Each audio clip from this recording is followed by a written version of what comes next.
वायनाड भूस्खलन में मृतकों का आंकड़ा 300 पार, 134 शव टुकड़ों में मिले। नौसेना के जवान भी राहत कार्यों में तैनात।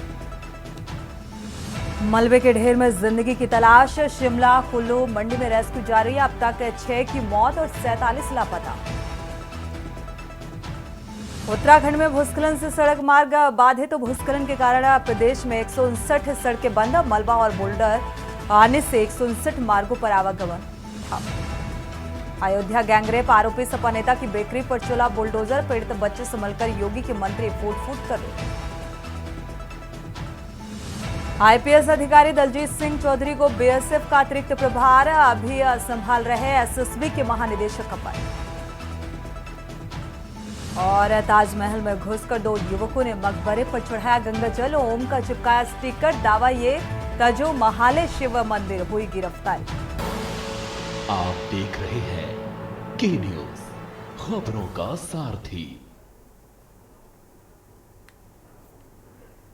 नमस्कार, आप देख रहे हैं के न्यूज। मैं हूं आपके साथ सोनी चौहान। देश की बात में सबसे पहले बुलेटिन में बात करेंगे कुदरत की विनाश लीला की। केरल के वायनाड में आई भीषण आपदा में सेना पूरे दमखम के साथ राहत बचाव कार्य में जुटी है और इसी को लेकर सेना ने संपर्क मार्गों को जोड़ने के लिए रिकॉर्ड 16 घंटे में 190 फुट लंबे बेली ब्रिज का निर्माण किया है। और इस बेली ब्रिज का निर्माण भारतीय सेना के Madras engineering group and centre ने किया है। 144 सदस्यीय इस ग्रुप में इकलौती महिला मेजर सीता अशोक सेल्के भी शामिल थी, जिन्हें इस टीम का हिस्सा होने पर गर्व है।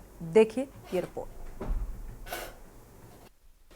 केरल के वायनाड में आई भीषण आपदा में सेना पूरे दमखम के साथ राहत बचाव कार्य में जुटी है और इसी को लेकर सेना ने संपर्क मार्गों को जोड़ने के लिए रिकॉर्ड 16 घंटे में 190 फीट लंबे बेली ब्रिज का निर्माण किया है। इस बेली ब्रिज का निर्माण भारतीय सेना के Madras engineering group and centre ने किया है। 144 सदस्यीय इस ग्रुप में इकलौती महिला मेजर सीता अशोक सेल्के भी शामिल थी, जिन्हें इस टीम का हिस्सा होने पर गर्व है। I don't consider myself as a only woman. I'm a soldier. I'm here as a representative of Indian Army. So I take immense pride to be a part of this launching team. Maharashtra के अहमदनगर के गाडेल गांव village की रहने वाली major Sita ने bridge के निर्माण में शामिल पूरी टीम की सराहना की। I would like to thank all my seniors, all my senior officials under the able guidance of them. My senior brigadier Ajay Singh Thakur, he is our commandant Emergency Center, GOC K&K sub area, and my all troops, they are Tambis. Because of them we could able to launch this bridge, so it is the effort of our jawans. Major Sita के मुताबिक बेली bridge के निर्माण में भारी बारिश के साथ ही कई और चुनौतियों का पूरी टीम को सामना करना पड़ा था। This was the only road which was used for the rescue operations, also for the movement of dead bodies and for the rescue of the villagers. So all these were few challenges, but I must convey my thanks to all the local authorities, also the state officials, and all the people who have helped us out in this situation. People, they have come from different states also, so they have helped us out. So I must say thank you to all these agencies, villagers, locals, and all the state officials also. ये बेली bridge Wayanad जिले के मुंडक्कई और चूरलमाला के सबसे ज्यादा भूस्खलन प्रभावित इलाकों को जोड़ने में मदद करेगा।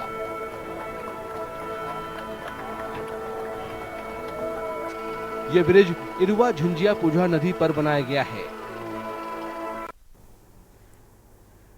31 जुलाई 2024 की रात को श्री केदारनाथ धाम यात्रा पैदल मार्ग अतिवृष्टि के चलते भूस्खलन के कारण पैदल मार्ग काफी स्थानों पर क्षतिग्रस्त हुआ है। देखिए ये रिपोर्ट।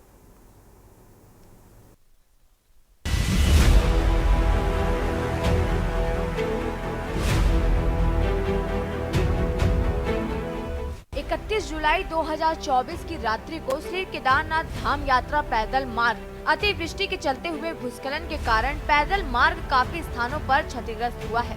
लगातार रेस्क्यू अभियान चलाया जा रहा है। काफी लोगों का बारिश के चलते व नेटवर्क न रहने के कारण उनके परिजनों से संपर्क नहीं हो पा रहा था।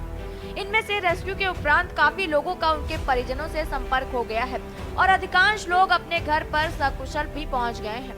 पुलिस अधीक्षक ने कहा कि कतिपय माध्यमों से ऐसी भी सूचनाएं चल रही हैं। इस पूरे घटनाक्रम में बड़ी संख्या में लोग लापता हैं।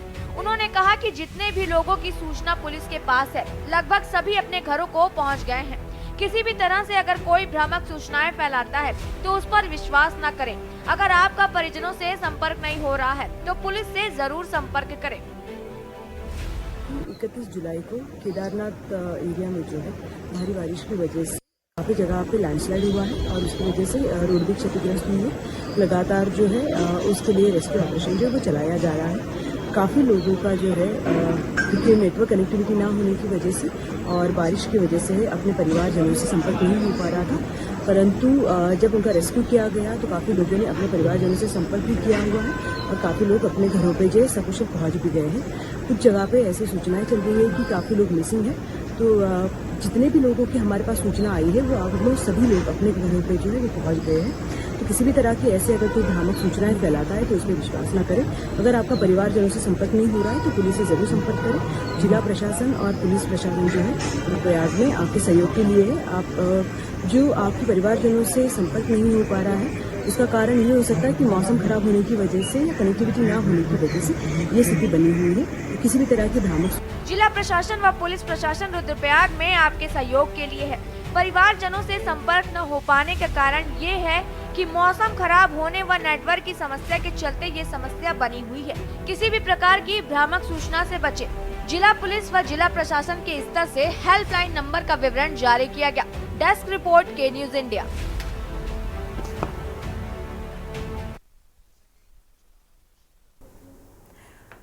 तो कुदरत की विनाश लीला लगातार जारी है। हिमाचल प्रदेश के कुल्लू में कृषि उपज बाजार समिति के भवन को भारी बारिश से बड़ा नुकसान हुआ है। अधिकारियों के मुताबिक पार्वती नदी के बढ़ते पानी से भवन जर्जर हो गए हैं। देखिए ये रिपोर्ट।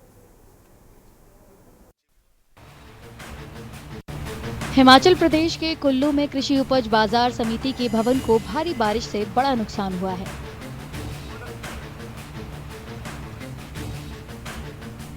अधिकारियों के मुताबिक पार्वती नदी के बढ़ते पानी से भवन जर्जर हो गया है।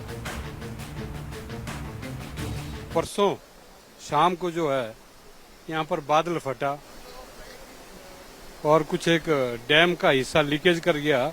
उस कारण जो है बहुत ज्यादा पानी जो है जल स्तर इस खड्ड में आया, जिससे जो है हमारा जो लगभग 7 करोड़ का नुकसान जो हमारी एपीएमसी मंडी का जो यहाँ पर शाट मंडी है यहाँ पर हुआ है। यहाँ एक बहुत बड़ी बिल्डिंग थी हमारी जो 3 करोड़ 3.25 करोड़ से बनी थी। साथ में एक ट्रांसफार्मर था, वो भी चले गया और जो बिल्डिंग यहाँ बची है ये भी जो है खतरे से खाली नहीं है। लोगों का कहना है कि पिछले साल चेतावनी के बावजूद प्रशासन इमारत की सुरक्षा के लिए जरूरी कदम उठाने में नाकाम रहा। लास्ट ईयर जो बाढ़ आई थी उसमें इस बिल्डिंग की नींव तक पानी पहुंच चुका था, तो उसको देखते हुए हमने शासन प्रशासन से सबसे मांग की कि भाई इसकी प्रोटेक्शन बार जो उसको लगाएं ताकि ये बिल्डिंग जो वो सेफ हो सके, लेकिन किसी ने नहीं सुना। वो पहाड़ी राज्य में हुई बारिश से संपत्ति को काफी नुकसान हुआ है। साथ ही कई सड़कें धंस गई और पुल भी बह गए हैं।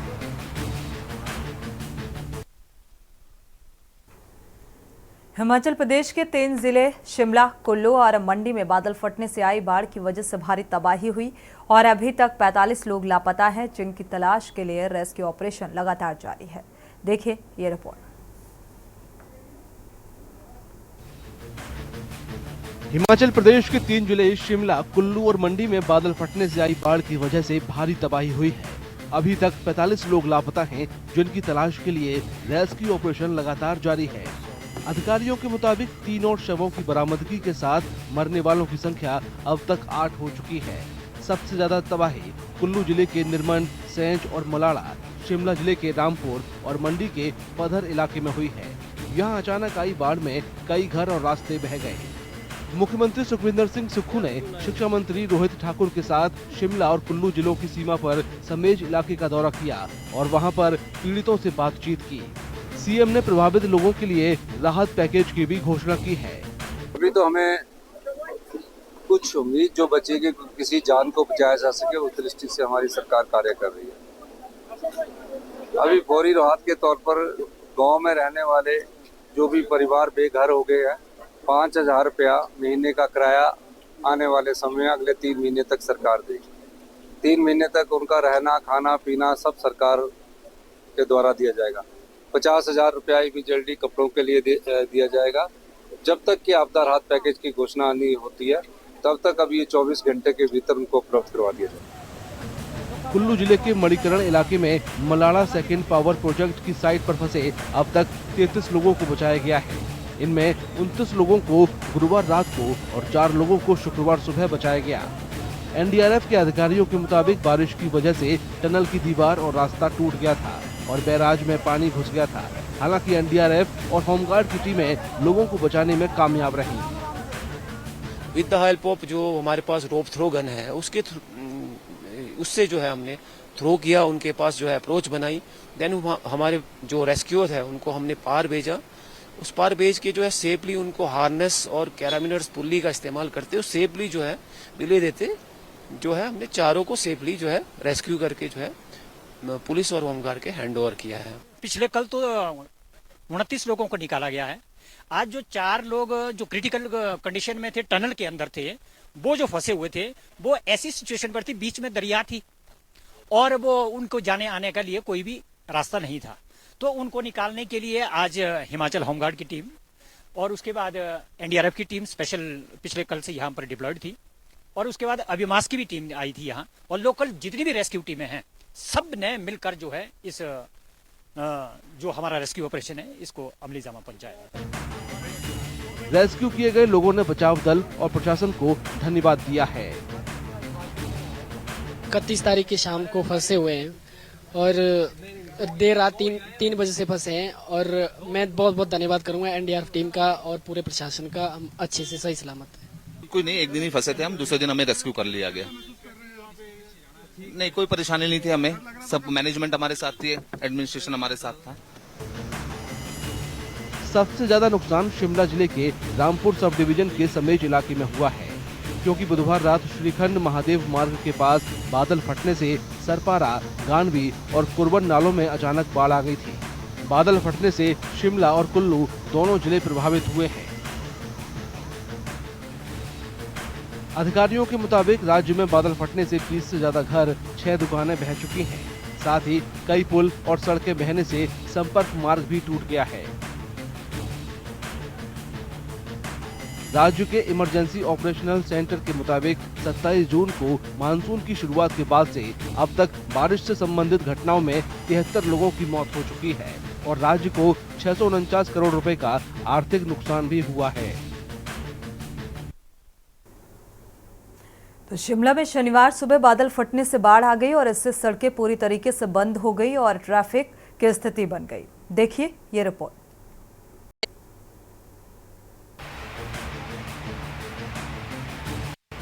शिमला में शनिवार सुबह बादल फटने से बाढ़ आ गई।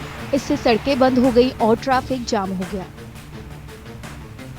हमारे यहाँ चलने के लिए दिक्कत हो रही है क्योंकि हमारे बारे में भी हमारे को पैदल चलना पड़ रहा है। भाइयों बहनों मैं सबसे प्रार्थना करती हूँ कि आप लोग हमारे बारे में सोच लीजिए कि यहाँ कल रात को बारिश जो हुई है उस वजह से यहाँ पर आज हमारी सड़क बिल्कुल ही खत्म ही हो चुकी है। हमें आने जाने के लिए बहुत दिक्कत आ रही है। सब चले यहाँ से पैदल है, रेस्क्यू वाले सारे पैदल है। हमारे कोई प्रॉब्लम हो गई यहाँ तक आए हम गाड़ी में कि आगे यहाँ से तो बिल्कुल ही बंद है। कल शाम को बारिश ज़्यादा होने से रोड बिल्कुल ही खत्म हो चुका है। सेना ने सड़क की मरम्मत शुरू कर दी है। सड़क बंद होने से कई लोग फंस गए हैं। ये रात को ये रोड जो 2 किलोमीटर पीछे है इसमें से वो बंद हो चुका है। यहाँ से जो रेस्क्यू टीम जो आर्मी वाले जा रहे हैं वो पैदल ही जा रहे हैं। यहाँ आने जाने का गाड़ी मतलब जाने का रास्ता बंद हो चुका है। रेस्क्यू वहाँ चला हुआ है वो सर। हाँ जी हाँ जी जो वहाँ हाँ जी पैदल जा रहे हैं। सड़क दुरुस्त करने में लोग सेना की मदद कर रहे हैं। हम कुछ स्थानीय लोग आए थे तो कुछ इमरजेंसी कुछ हमारे इधर डेथ हो गई थी उस वजह से मतलब हमें जाना था कहीं, तभी हमने लोकल लोगों ने मिला के इसको मतलब कुछ आर्मी के लोग थे हमने इसको थोड़ा सा मतलब छोटे वाहन के लायक थोड़ा तैयार किया है। अधिकारियों ने बताया कि हिमाचल प्रदेश के 3 जिलों में बादल फटने से आई बाढ़ के बाद करीब 45 लोग लापता है। 3 और शव बरामद होने के बाद कुल्लू के निरमंड, सैंज और मलाड़ा, मंडी के पधर और शिमला के रामपुर सब डिवीजन में अचानक आई बाढ़ से मरने वालों की संख्या बढ़कर 8 हो गई है। मुख्यमंत्री सुखविंदर सिंह सुक्खू ने शिक्षा मंत्री रोहित ठाकुर के साथ शिमला और कुल्लू जिले की सीमा पर समीज का दौरा किया, हालात का जायजा लिया और पीड़ितों से बातचीत की। मुख्यमंत्री ने पीड़ितों को 50,000 रुपए तत्काल राहत देने का ऐलान किया। उन्होंने कहा कि पीड़ितों को अगले 3 महीनों तक हर महीने किराए के लिए 5,000 रुपए और गैस, भोजन जैसी बाकी जरूरी चीजें दी जाएंगी।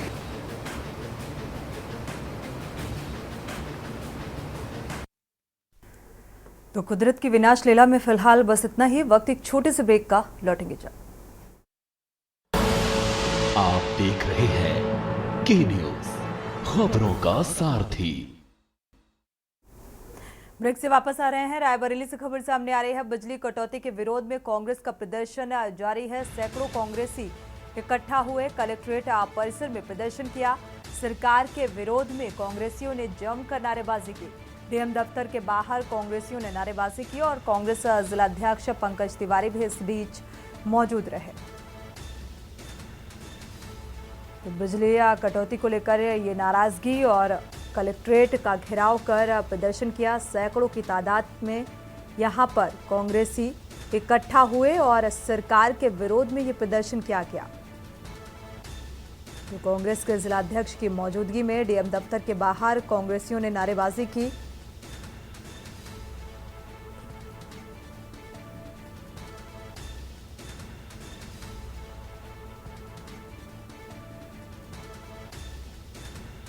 रायबरेली से ये खबर सामने आ रही है। सैकड़ों की तादाद में ये कांग्रेसी कार्यकर्ता बैठे हुए हैं। जिलाध्यक्ष की मौजूदगी में, कांग्रेस के जिलाध्यक्ष की मौजूदगी में ये प्रदर्शन किया गया। नारेबाजी की गई सरकार के खिलाफ। डीएम दफ्तर के बाहर नारेबाजी।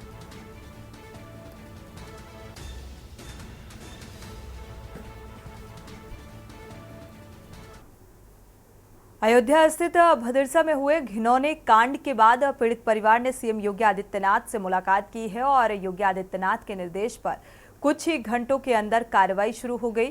आरोपी समाजवादी पार्टी नेता मोहित खान के अवैध कब्जे पर बुलडोजर गरजने लगा और दूसरी ओर आज मंत्री डॉक्टर संजय निषाद ने रेप पीड़िता से मुलाकात की है। डॉक्टर संजय निषाद जब रेप पीड़िता से मुलाकात कर मीडिया के सामने आए तो वो रोने लगे और कहा, अखिलेश यादव का पीडीए झूठा है। हम निषाद समाज का नेतृत्व करते हैं और निषाद अति पिछड़ा है और अनुसूचित भी है। महिला हमारे यहाँ पूजनीय है, जबकि उसके साथ अत्याचार हुआ है और पीडीए का नारा देने वाले और अयोध्या में जीत के बाद पीठ थपथपाने वाले को लगता है कि इन्हीं अपराधियों के सहारे उनकी जीत हुई है। उन्होंने ये भी कहा कि मैं मुख्यमंत्री जी को धन्यवाद दूंगा कि उन्होंने मेरी आवाज़ को सुना और कार्रवाई की और ले गए। मैं कोशिश करूंगा कि अपने समुदाय का साथ दे सकूं और ऐसे लोगों के खिलाफ मैं सपा कार्यालय जाकर धरना दूंगा। ऐसे अपराधियों के साथ देने वाले सांसद को पार्टी से बाहर करें और उनकी सदस्यता समाप्त की जाए।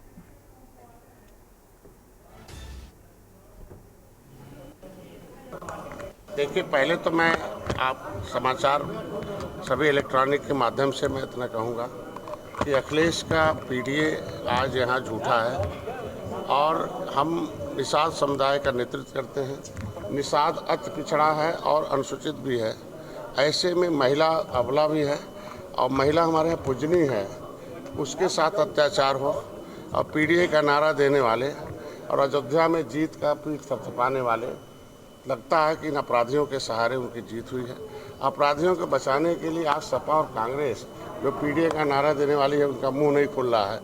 अपराधी को बचा रहे हैं, न पार्टी से निकाल रहे हैं, न तो उसके खिलाफ कोई बयान दे रहे हैं। बगल के 2 जिले हैं सुल्तानपुर और संत कबीरनगर।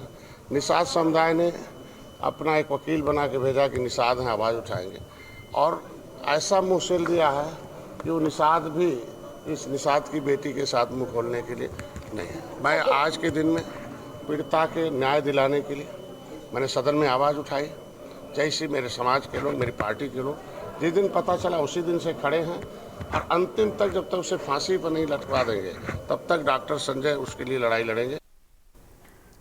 इटावा का रुख करते हैं। इटावा में जान जोखिम में डालकर एक सैकड़ा से अधिक स्कूली छात्र छात्राएं 50 फुट ऊंचे आगरा कानपुर नेशनल हाईवे पार करके स्कूल जाने को मजबूर हैं और यहां कभी भी कोई भी बड़ा हादसा हो सकता है। आधा दर्जन गांव के स्कूली बच्चे जो हैं, ग्रामीणों को रिस्क के साथ नेशनल हाईवे पार करना पड़ता है क्योंकि गांव के रास्ते को क्रॉस करने के लिए नेशनल हाईवे के अंडरपास में 4 फुट से अधिक पानी भरा रहता है और स्कूल आने छुट्टी होने के बाद अभिभावक और स्कूलों का स्टाफ नेशनल हाईवे को प्रतिदिन पार करवाता है। अभिभावकों के लिए अपने बच्चों के प्रति डर का भाव रहता है और विद्यालयों के शिक्षकों ने और ग्रामीणों ने नगर पालिका प्रशासन को कई बार प्रार्थना पत्र भी देकर पानी निकलवाने की मांग की है, लेकिन अभी तक इस ओर कोई ध्यान नहीं दिया गया, कोई कार्रवाई नहीं हुई। हमारे क्षेत्र में ये ऐसा नहीं है, अंडरपास नेशनल हाईवे का ये हिस्सा है, ये हवाला दिया जाता है।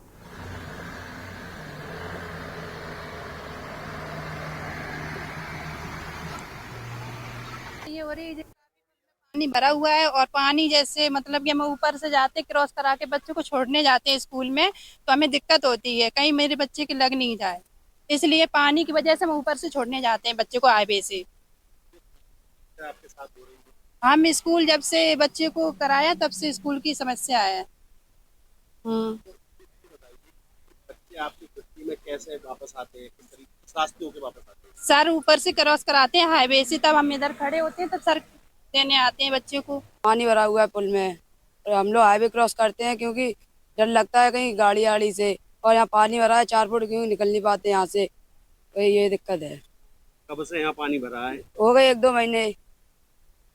तो फिर आप लोग फिर स्कूल से कैसे आते हैं यहाँ तक? सर क्रॉस कराते हैं हाईवे से, हम लोगों को सुबह भी आ जाते हैं और छुट्टी के टाइम भी आते हैं। कानपुर के घाटमपुर का रुख करते हैं, जहां पर अनियंत्रित स्कूल बस सड़क किनारे गड्ढे में पलट गई और बस में 40 छात्र सवार थे। हादसे में बस में सवार 2 छात्रों को गंभीर चोटें आई हैं, अन्य छात्रों को अंदरूनी चोटें। ग्रामीणों ने बस में फंसे छात्रों को फिलहाल निकालकर अस्पताल पहुंचाया। छात्रों का उपचार जारी है और पुलिस ने स्कूल प्रबंधन से घटना की जानकारी जुटाई। घाटमपुर इंस्पेक्टर प्रदीप कुमार सिंह ने बताया कि घटना की सूचना मिली थी। घायल जो छात्र हैं उन्हें फिलहाल अस्पताल पहुंचाया गया है और जानकारी जुटाई जा रही है और उसके आधार पर आगे की कार्रवाई की जाए।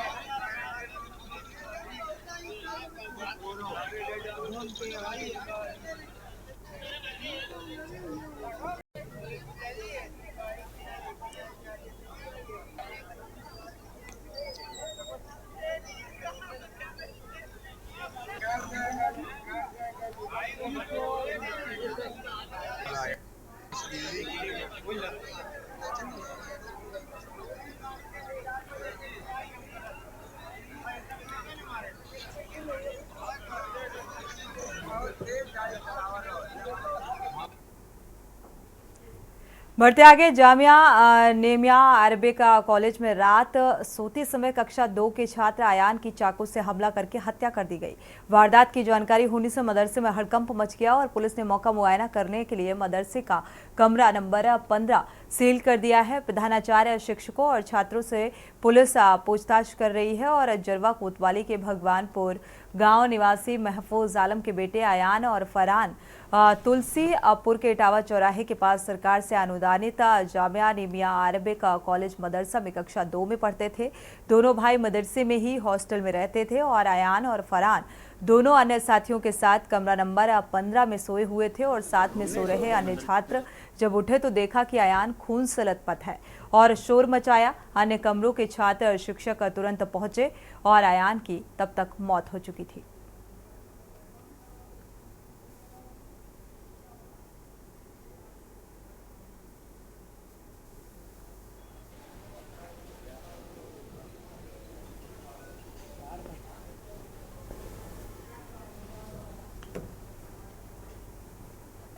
तुलसीपुर क्षेत्र में आज जामिया नाइमिया अरेबिक कॉलेज में एक 12 वर्ष के बच्चे की डेड बॉडी मिली है और प्रथम दृष्टया देखने से ऐसा लगता है कि उनके पेट पर कोई धारदार हथियार से वार किया गया है। यहाँ पर पूरे के पूरे कैंपस में कैमरा लगा हुआ था और कल कैमरा 2:30 बजे के बाद से बंद मिला है पुलिस को और आज सुबह में फिर से कैमरा वापस 8 बजे प्रारंभ हुआ है।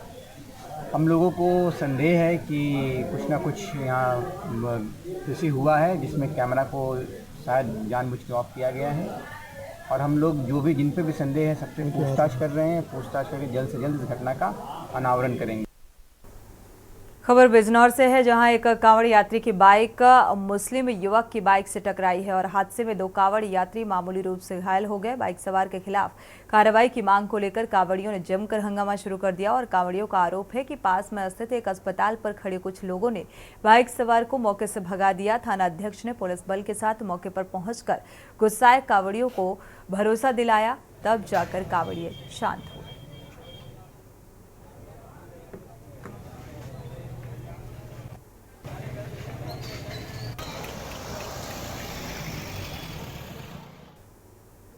वक्त एक छोटे से ब्रेक का, लौटेंगे जल्द। आप देख रहे हैं के न्यूज, खबरों का सारथी। ब्रेक के बाद आप सभी का स्वागत है। मैं हूं आपके साथ गरिमा वाजपेयी। खबर है गोंडा से, जहां गोंडा जिले में बिना परमिट सड़कों पर फर्राटा भर रहे हैं अनफिट वाहन। अनफिट वाहनों को लेकर गोंडा संभागीय परिवहन विभाग के द्वारा 278 वाहनों का वाहन पंजीयन निरस्त करते हुए विभागीय कार्यवाही के आदेश दिए गए हैं और साथ ही 99 स्कूली वाहन और 37 यात्री वाहन मालिकों को नोटिस देकर के 1 सप्ताह के अंदर फिटनेस न करने पर वाहन पंजीयन निरस्त करने की भी चेतावनी दी गई है। गोंडा जिले में बिना फिटनेस के ही लगातार सड़कों पर वाहन दौड़ते हुए नजर आ रहे थे और परिवहन विभाग के द्वारा कोई कार्रवाई नहीं की जा रही थी। लेकिन अब संभागीय परिवहन विभाग के द्वारा 216 स्कूली वाहन और 62 यात्री वाहनों का पंजीयन निरस्त करते हुए डाक विभाग के माध्यम से सभी वाहन मालिकों को नोटिस भी भेज दी गई है। बिना फिटनेस के चल रहे स्कूली वाहनों को लेकर भी स्कूल प्रबंधकों को गोंडा संभागीय परिवहन विभाग द्वारा नोटिस जारी करके किसी भी प्रकार का हादसा होने पर जिम्मेदारी तय करने की चेतावनी दी गई है और 1 सप्ताह के अंदर बचे हुए सभी स्कूली वाहनों का फिटनेस कराने के सख्त निर्देश भी दे दिए गए हैं।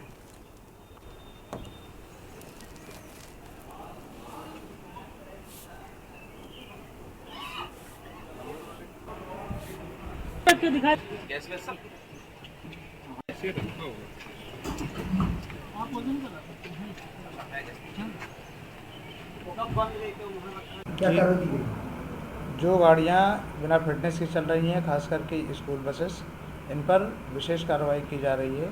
इनकी पूरी सूची निकाली गई है। पेपर के माध्यम से हमेशा इसका वाहन स्वामियों को जागरूक किया जा रहा है। इसके साथ साथ सभी को नोटिस दे दिया गया है 2 बार और लास्ट नोटिस इनको पंजीकृत दे दी गई है, जिसमें इनको कहा गया है कि 7 तारीख के अंदर वो अपने जितने अनफिट वाहन हैं उनको ला करके कार्यालय में फिटनेस करवा ले और कार्यालय लगातार खुला रहेगा। इसी क्रम में दिनांक 4 अगस्त 2024 को रविवार पड़ रहा है, उस दिन भी विशेष कैंप लगा रहेगा। जब तक वाहन आएंगे तब तक फिटनेस की जाएगी। और अगली खबर है चंदौली से, जहां पर आजाद अधिकार सेना के राष्ट्रीय अध्यक्ष पूर्व IPS अमिताभ ठाकुर ने पुलिस लाइन और सदर कोतवाली में जाकर जानकारी ली। बात करते हुए तस्करों से बरामद पशुओं की सुपुर्दगी व्यवस्था पर सवाल उठाते हुए पुलिस लाइन और जिला जेल निर्माण का मुद्दा भी उठाया। जिला जेल निर्माण से मुद्दा उठाते हुए कोर्ट में याचिका दाखिल करने का दावा किया। पुलिस के उच्च अधिकारी फोन से ले रहे थे पूर्व IPS की गतिविधियों की जानकारी।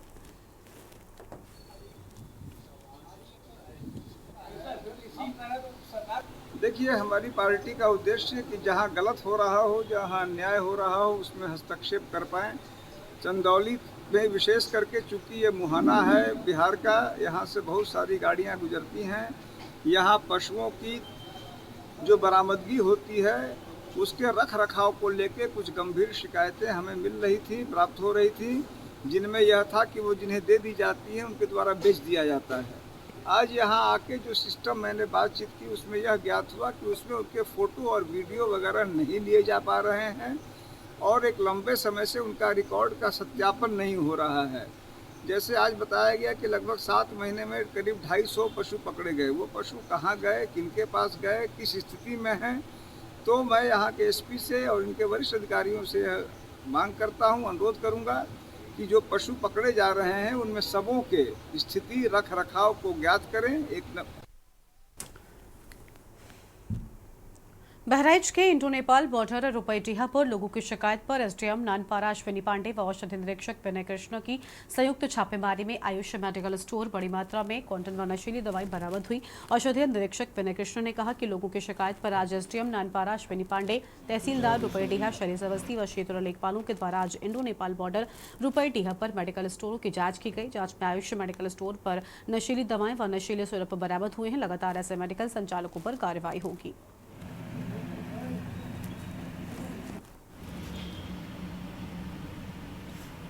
आयुष मेडिकल हॉल से कुछ नशीले पदार्थ बरामद हुए हैं, जिसको पाम 15 पे रोका जा रहा है। क्या कार्रवाई की जा रही है?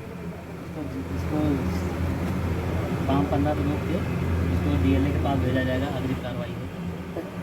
सब नमूने लिए जा रहे हैं। नेपाल के रुपईडीहा में और भी कोई मेडिकल स्टोर पे छापेमारी की गई आज? आज छापेमारी जारी रहेगी। टीम में कौन कौन था सर? टीम में एसडीएम साहब थे और नायब तहसीलदार साहब थे। चंदौली जनपद के बबूरी थाने में 24 जुलाई को पलटी आरबीएस स्कूल की गाड़ी के मामले को लेकर जिलाधिकारी के निर्देश पर वरिष्ठ सहायक परिवहन अधिकारी डॉक्टर सर्विस गौतम ने आरबीएस स्कूल के प्रबंधक के खिलाफ फिर 3 वाहनों की जांच के बाद रजिस्ट्रेशन फेल होने के कारण मुकदमा दर्ज कराया है। इस कार्रवाई से स्कूल प्रबंधन में हड़कंप मचा हुआ है। लगातार चल रहे अभियान में 90 वाहनों का चालान तथा 25 को थाने में बंद करने की कार्रवाई की गई। इस संबंध में वरिष्ठ सहायक परिवहन अधिकारी डॉक्टर सर्वेश गौतम ने कहा कि बबूरी में आरबीएस स्कूल की गाड़ी दुर्घटनाग्रस्त होने के बाद अभी तक 90 वाहनों पर चालान की कार्रवाई की गई और 25 स्कूली वाहनों को थाने में बंद किया गया है।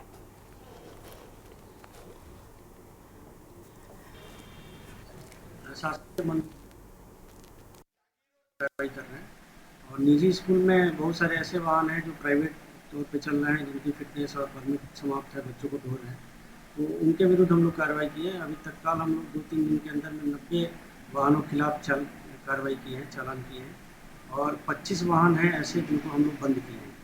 उसमें विशेषतर चंदौली जिले में जो है बीजेएमबी स्कूल है, उसकी बहुत सारी गाड़ियाँ अनफिट थी और हम लोग उस पर कार्रवाई करके फिटनेस करा रहे हैं, परमिट का इशू कराने की कोशिश कर रहे हैं। साथ ही सेंट जॉन्स स्कूल है जो आईसीएसई बोर्ड है, वहाँ पे अपने वाहन नहीं है, वहाँ पेरेंट्स जो है मैजिक और स्कूल बस लगा रखे हैं जो मुख्यतः अनफिट हैं और परमिट नहीं है, तो उन पर भी काफ़ी कार्रवाई की गई। फर्रुखाबाद जनपद के कस्बा कायमगंज के मैन मार्केट स्थित कन्या विद्यापीठ इंटर कॉलेज में कक्षा 6 की बरामदे की अचानक ही जमीन धंस जाने पर वहां पर खाना खा रही कई छात्राएं मलबे में दबने से बाल बाल बच गई हैं। अचानक जमीन धंसते ही वहां पर भोजन कर रही तमाम छात्राओं के जूते चप्पल छोड़कर भाग जाने से एक बड़ा हादसा होने से टल गया। जमीन धंसने की जानकारी मिलते ही तत्काल ही कायमगंज के एसडीएम रविंद्र सिंह, सीओ जयसिंह परिहार, प्रभारी निरीक्षक राम अवतार व कस्बा चौकी प्रभारी विद्यासागर तिवारी ने बड़ी संख्या में पुलिस बल के साथ मौके पर पहुंचकर घटनास्थल का निरीक्षण भी किया है।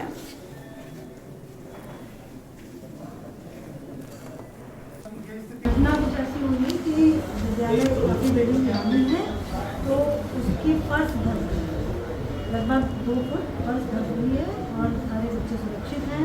फर्श धंसने के कारण ऊपर की बिल्डिंग संभवतः कमजोर हो सकती थी, इसलिए ऐसा देखते हुए बच्चों को सुरक्षित दूसरे गेट से बाहर निकाल दिया गया है। कोई भी संभावना नहीं हुई है, बच्चे सुरक्षित। बच्चों के थैले जो बस्ते हैं वो अभी सब यहाँ स्कूल में हाँ, वो क्या ऐसा एकदम हैवी हो गए, क्या हुआ, कैसे? हाँ, क्योंकि वो फर्श धसी तो लोगों ने कुछ शोर शराबा मचाया, फर्श धस गई, किसी ने कहा छज्जा गिर गया, तो इस कारण से बच्चों में ज़्यादा असमंजस की स्थिति न पैदा हो, संदेह की स्थिति न पैदा हो, इसलिए बच्चे ज़्यादा परेशान ना हो, भयभीत ना हो, इस कारण से बच्चों की छुट्टी कराकर उनको दूसरे गेट से बाहर। बच्चे सभी सुरक्षित हैं? नहीं, बच्चे सभी सुरक्षित हैं, सभी शिक्षक सुरक्षित हैं, सभी कर्मचारी सुरक्षित।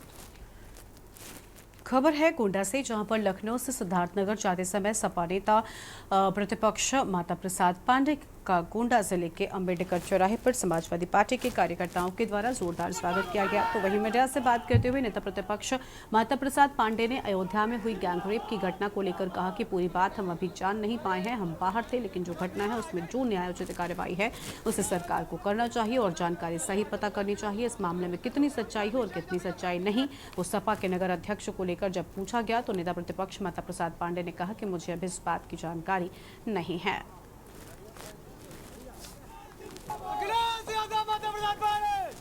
देखिए नेता प्रतिपक्ष की जिम्मेदारी सरकार की कमियों को उजागर करना, जन समस्याओं को सरकार के ध्यान में लाना और उसके लिए संघर्ष करके उसका निवारण करना, ये तो है जिम्मेदारी। और वर्तमान सरकार इस तानाशाही व्यवस्था की तरफ आगे बढ़ रही है, इसलिए इससे संघर्ष करके लोकतंत्र को और मजबूत करने की जिम्मेदारी। अयोध्या वाले प्रकरण पर क्या कहेंगे, जिस तरीके से नाबालिग के साथ देखिए पर आरोप है? इस पे पूरी बात हम अभी जान नहीं पाए, हम बाहर थे, लेकिन ये है कि जो घटनाएं हैं उसमें जो उचित कार्रवाई है, जो न्यायोचित कार्रवाई है, सरकार को करना चाहिए और इसका जानकारी सही पता करना चाहिए, उसमें कितनी सच्चाई है और कितना हुआ है। जुलाई को बटाला के सिविल लाइन थाने में सूचना मिली कि अभिषेक रुकया नाम के 22 वर्षीय लड़के ने 2 साल की बच्ची के साथ बेरहमी से दुष्कर्म किया और आरोपी खुद बसकटिया जिले में भाग गया। वो नेपाल के बेजाक का रहने वाला है। वर्तमान में वो बटाला के रंजीत नगर में रह रहा है। Batala civil line police station की पुलिस टीम ने तुरंत मामला दर्ज करते हुए बटाला पुलिस टीम की मदद की। दिल्ली से आई पुलिस बटाला पुलिस की आपको बता दें कि एसपी जसवंत कौर ने प्रेस कॉन्फ्रेंस में कहा कि लड़की और अभिषेक रुकया का परिवार नेपाल के एक ही गाँव का रहने वाला और घटना के वक्त लड़की का परिवार काम पर गया था। बाद में अभिषेक रुकया आगे बढ़े। बच्चे के साथ दरिंदगी करने वाले आरोपी को गिरफ्तार कर कार्रवाई शुरू कर दी गई है। आगे की जांच की जा रही है।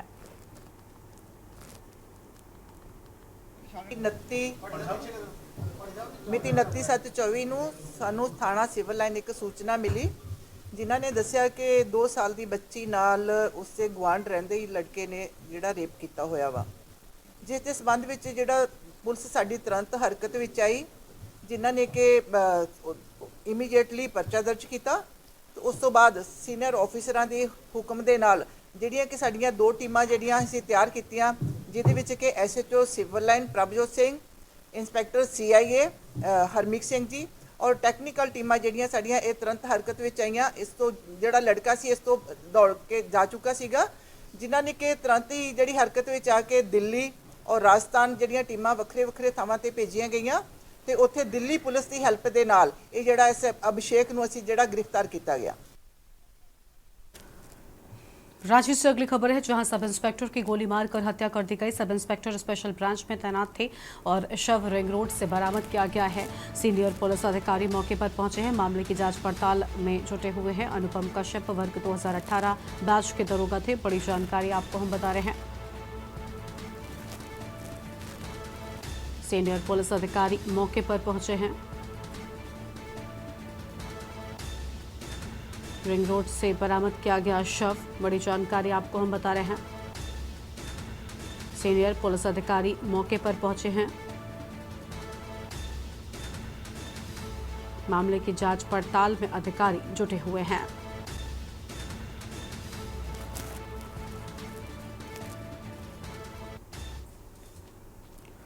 अगली खबर हरियाणा से आपको हम बताते हैं। यहां पर हरियाणा के यमुनानगर में विधानसभा चुनाव में महज कुछ समय बचा है। सभी राजनीतिक दल दमखम के साथ चुनावी मैदान में उतर चुके हैं। वहीं कांग्रेस में अब की बार 70 पार के नारे पर कृषि मंत्री कंवरपाल गुर्जर ने हमला बोलते हुए कहा कि कांग्रेस की गुटबाजी कांग्रेस का कल्चर है। आगे कृषि मंत्री ने कहा कि लोकसभा चुनाव में कांग्रेस ने झूठ बोलकर जनता को बहकाने का काम किया, लेकिन विधानसभा में स्थिति बिल्कुल अलग होगी। कांग्रेस के खटपट पैसे देने की झूठ जनता के सामने उजागर हो चुका है।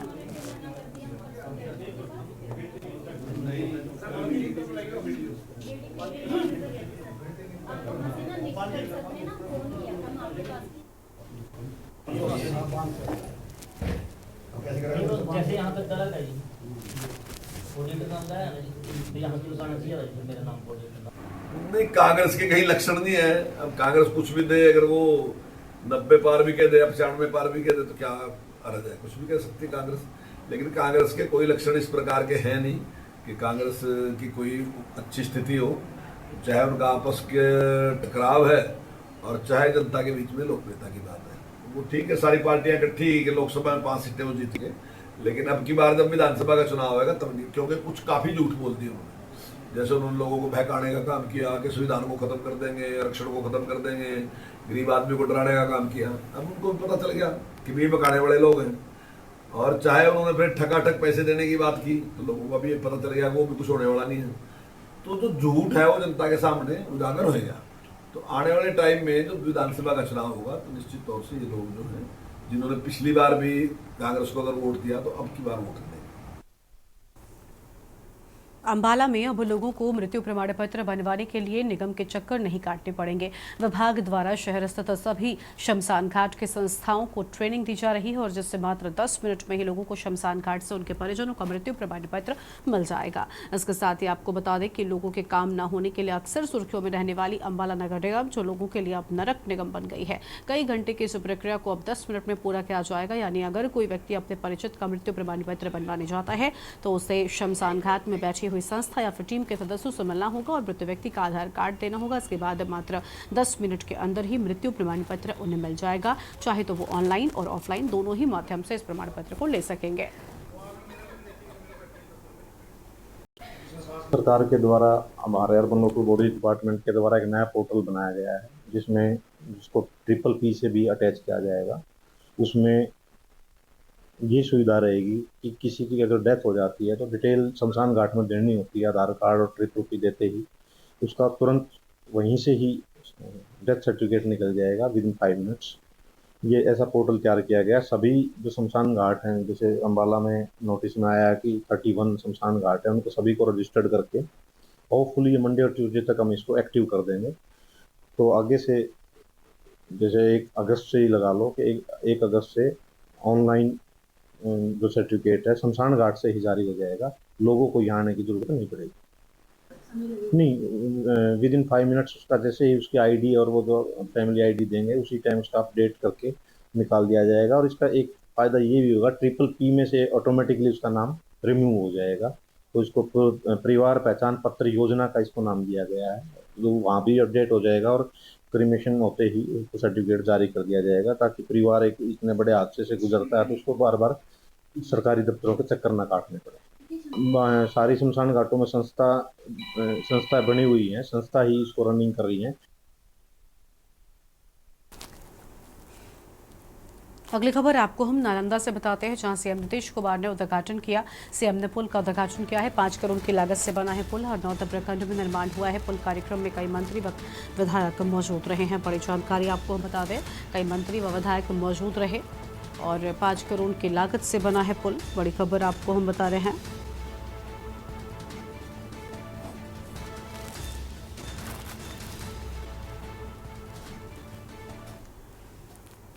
बिहार के मुख्यमंत्री नीतीश कुमार शनिवार को नवादा जाने के क्रम में सड़क मार्ग से हरनौत प्रखंड द्वारिका बीघा गांव पहुंचे हैं और जहां मुख्यमंत्री नीतीश कुमार के द्वारा बिहार राज्य पुल निर्माण निगम लिमिटेड द्वारा नवनिर्मित 493.64 लाख की लागत से बने नवनिर्मित पुल का उद्घाटन किया गया। और जैसे ही मुख्यमंत्री नीतीश कुमार के द्वारका बीघा गाँव पहुंचे स्थानीय ग्रामीणों ने जोरदार तरीके से मुख्यमंत्री का स्वागत किया। स्थानीय ग्रामीणों ने भारत का प्रधानमंत्री कैसा हो, मुख्यमंत्री नीतीश कुमार जैसा हो के नारे भी लगाए हैं। और ये जो रास्ता आप सामने देख रहे हैं, जो पुल है उसके बगल में एक छोटा पुल है जो 40 साल पहले बना था और उसका नाम भी था नीतीश पुल, क्योंकि इस गांव के मैक्सिमम लोग नीतीश जी के शुरुआती काल से समर्थक हैं। और छोटा पुल पर चूंकि दिक्कत होती थी, वन वे था, इसलिए उनके मध्य से एक बड़ा पुल बन गया। अब लगभग 2 गाड़ियां 3 गाड़ियां आवाजाही एक बार में करेगी। अगली खबर मंडला से है जहां पर बम्हनी बंजर के सीनियर बेसिक स्कूल ग्राउंड पर 5 अगस्त को प्रदेश के मुखिया डॉक्टर मोहन यादव का बम्हनी नगर आगमन होना है, जिससे सिंगल माध्यम से लाडली बहना पेंशन के हितग्राहियों के खाते में राशि अंतरित करेंगे। जिला कलेक्टर की टीम ने बम्हनी में सभा स्थल का जायजा लिया। मुख्यमंत्री का जो प्रस्तावित कार्यक्रम है उसमें सभी कर्मचारियों को निर्देशित किया गया। सभी अधिकारी सभा स्थल पर पहुंचकर तैयारियों का जायजा ले रहे हैं और जो कमियां पाई जा रही हैं उन्हें पूर्ण किया जा रहा है। मंत्री जी का जो प्रस्तावित कार्यक्रम है उसी के संबंध में सभी को उनके लिए विभाग से संबंधित सभी जिम्मेदारियां सौंपी गई हैं। सभी विभाग अपना यहाँ आके कार्य संपादित कर रहे हैं और उसी की तैयारी चल रही है। देश की बात में इतना ही। आप देखते रहिए के न्यूज़ इंडिया। नमस्कार।